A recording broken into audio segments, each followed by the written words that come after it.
কালী পুজো চলে গিয়ে জগদ্ধাত্রী পুজো চলে গেল, তাও আমার কালী পুজোর ব্লগ শেষ হলো না। আচ্ছা, কালী পুজো মানে তোমাদের কাছে কি? কালী পুজো মানে আলোর উৎসব, বাজি ফাটানো, সবার কাছে এগুলো থাকলেও আমাদের কাছে কালী পুজো মানে খাদ্য উৎসব।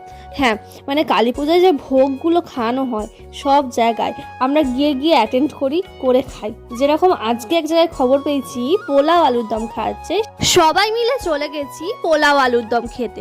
ফার্স্টেই পড়ে গেল পোলাও, তারপরে চলে এলো আলুর দম।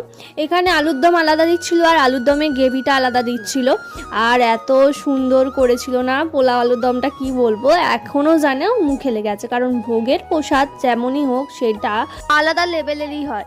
তারপর এখানে আরও এক্সট্রা রাইস নিয়েছি, তারপরে ছিল পেঁপের চাটনি, পাঁপড়, আর আমি তো পাঁপড় খেতে বেশি ভালোবাসি তাই এক্সট্রা করে আরও দুটো পাঁপড় চেয়ে নিয়েছি। তোমরা কারা কারা ভোগের প্রসাদ খেতে পছন্দ করো অবশ্যই কিন্তু কমেন্ট করো।